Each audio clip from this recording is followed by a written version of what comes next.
खतरा होता है, बच्चों के ऊपर अटैक होता है, इसका जिम्मेवार कौन बनेगा? बताए ना। बाप से तो लाताल्लुकी की बहुत बड़े दावे चल रहे हैं। जहां बाप हक और इंसाफ की बात करता है, वहां ये बात किसको क्यों नजर नहीं आता कि यार बाप बच्चों के लिए तड़प रहा है, इनका बुनियादी हक है बच्चों। दोस्तों, गुलाम हैदर का मोदी और योगी सरकार को खुला चैलेंज। हैदर ने कहा कि आप सीमा को मुख्यमंत्री बना दो, कोई मंत्री बना दो, मेरे बच्चे मेरे हवाले कर दें, मुझे इंसाफ मिलना चाहिए। दोस्तों, गुलाम हैदर का एक धमाकेदार बयान सामने आया है। उन्होंने पाकिस्तानी मीडिया को क्या कहा वो आप लोग सुनेंगे, आप लोगों के होश उड़ जाएंगे। वीडियो अभी से लाइक कर दीजिएगा। मैं आप लोगों से हमेशा रिक्वेस्ट करता हूं कि वीडियो पूरी देखना, लाइक भी कर दिया करें, प्यार दिया करें, क्योंकि ये इंसानियत का सबसे बड़ा केस है जिस पे हम डिबेट कर रहे हैं। हमें इंसाफ चाहिए। दोस्तों, एक मजबूर और बेबस बाप के सब्र का पैमाना अब लबरेज हो चुका है। अपने 4 मासूम बच्चों के लिए तड़पते हुए गुलाम हैदर ने एक बार फिर मोदी सरकार, योगी सरकार और भारत के नाम नेहाद कानून के मुंह पर वो तमाचा मारा जिसकी गूंज पूरे दिल्ली और यूपी के ईवानों में सुनाई दे रही है। एक बाप जो पिछले 3 सालों से और अब चौथे साल में दाखिल होते हुए इस केस में इंसाफ की भीख मांग रहा है, उसने तड़प कर और गुस्से में लाल पीला होकर मोदी और योगी को खुला चैलेंज दिया। गुलाम हैदर ने गुस्से से कहा, तुम्हें सीमा इतनी पसंद है तो उसे अपने मुल्क का कोई मंत्री बना दो, उसे किसी स्टेट का मुख्यमंत्री बना दो, मुझे कोई परवाह नहीं। वो गंदगी का ढेर थी जो तुम्हारे देश चली गई, लेकिन खुदा के लिए मेरे 4 मासूम बच्चे मुझे वापस कर दें। और इसके बाद उन्होंने ये भी कहा है दोस्तों, फरीदाबाद कोर्ट के हुक्म के बावजूद गुलाम हैदर को वीज़ा क्यों नहीं दिया जा रहा? फरीदाबाद कोर्ट ने कमोबेश 3 महीने पहले एक आदेश जारी किया था, फरमान जारी किया था कि हैदर को वीज़ा दिया जाए, उसको तलब किया जाए। लेकिन क्या हुआ? सीमा के जो हैंडलर है ना, वो कहते हैं जब हम हैं तो फिर क्या गम है, तुम बेफिक्र रहो। मोदी और योगी किस बात का इंतज़ार कर रहे हैं? आज की इस वीडियो में आप लोग बहुत हैरान कुन इंकशाफात सुनेंगे। दोस्तों, गुलाम हैदर इंतहाई गुस्से और जुर्रतमंदाना अंदाज में सवाल उठाया कि जब भारत की फरीदाबाद अदालत ने, कोर्ट ने वाज़ेह तौर पर भारतीय वज़ारत दाखिला को, यानी कि आपके गृह मंत्रालय को ये हुक्म दिया कि गुलाम हैदर को वीज़ा जारी किया जाए ताकि वो अदालत में पेश होकर अपना मुकदमा लड़ सके, तो अब तक भारत सरकार ने वीज़ा क्यों नहीं जारी किया? बताएं। वैलिड है ना सवाल? क्या भारत में कानून की कोई हुक्मरानी नहीं? भारत में 2 कानून हैं, जो अमीर लोग हैं उनके लिए अलग है, जो गरीब या मजलूम है उनके लिए अलग है। क्या वहाँ की अदालतों के अहकामात की हैसियत सिर्फ रद्दी के कागज़ इतनी है? हैदर का कहना है कि ये मेरे 4 मासूम बच्चों की ज़िंदगी का सवाल है। मेरी 3 बेटियों और 1 बेटा वहाँ दरिंदों के दरमियान फंसे हुए हैं, जो बिल्कुल भी महफूज नहीं। सीमा भारत में बैठकर जो कुछ भी कर रही है वो सरासर गैर कानूनी है और गलत है। उसके ऊपर केस बनते हैं। सीमा हर रोज़ जो भी एक्टिविटी कर रही है उसके ऊपर हर रोज़ लातादाद केस बनते हैं, लेकिन कौन केस करे? जो अजीम शख्स मोमिन साहब केस करते हैं, उनको हासिल वसूल क्या होता है? उन्होंने 15-20 लाख रुपए इस केस के ऊपर खर्च किए, उनको क्या हासिल वसूल हुआ? लेकिन अफसोस, मोदी और योगी सरकार आंखें बंद करके तमाशा देख रही हैं। मोदी और योगी के नाक के नीचे कानून का मजाक उड़ाया जा रहा है और एक बाप को उसके कानून के हक से महरूम रखा जा रहा है।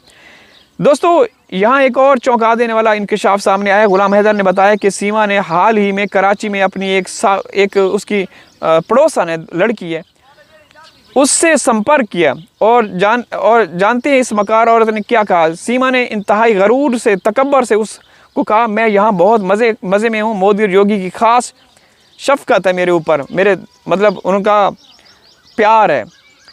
और हद तो ये है कि उसने ये दावा भी किया कि वो यूपी के मुख्यमंत्री योगी आदित्यनाथ से एक बार खुफिया मुलाकात भी कर चुकी है। इस बात पर गुलाम हैदर का गुस्सा आसमान को छू रहा है। गुलाम हैदर के 2 टोक अल्फाज हैं।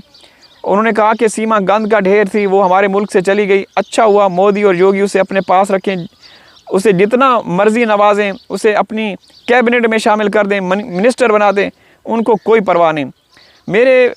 लेकिन मेरे बच्चे जो मेरा खून है, मेरे लख्ते जिगर हैं, उन्हें किस कानून के तहत वहाँ कैद करके रखा गया है? मैं कब तक अपने ही बच्चों के लिए इंसाफ की भीख मांगता रहूँगा, ये हैदर का कहना है। दोस्तों, ग़ुलाम हैदर का दिल खून के आंसू रो रहा है क्योंकि उसके बच्चों का वहाँ कोई खूनी रिश्तेदार मौजूद नहीं है। हैदर के कोई भी वहाँ पे खूनी रिश्तेदार मौजूद नहीं। माँ तो बस एक डायन है। हैदर की आपने कल वीडियो देखी होगी, उसमें शुरू में उन्होंने कहा कि वो एक डायन है, झूठों की मलका है।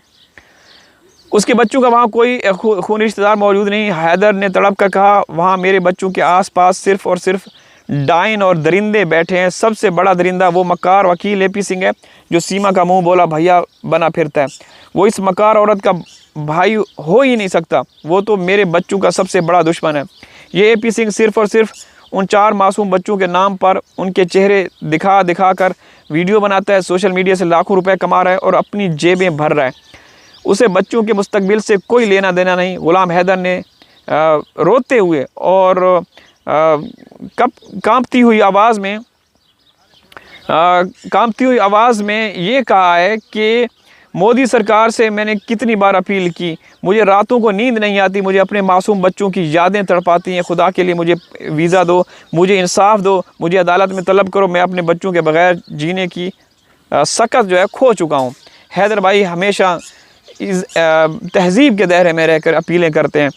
दोस्तों, कानूनी जंग का 4था साल शुरू हो चुका है, लेकिन तमाशा देखने के लिए देखिए कि अब तक इस केस की चार्जशीट भी अदालत में पेश नहीं की गई। सीमा को जो ज़मानत मिली थी वो इंतहाई सख्त शरैत पर थी, जिसमें वाज़े लिखा था कि वो बग़ैर इजाज़त घर से बाहर कदम नहीं रख सकती। लेकिन यहाँ तो उल्टी गंगा बह रही है।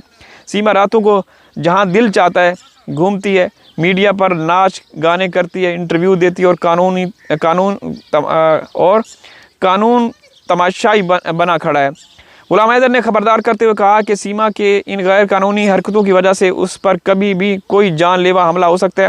वो ख़ुद तो गुनाहगार है, इसकी जान जाती है तो जाए, लेकिन उन बच्चों का क्या कसूर है?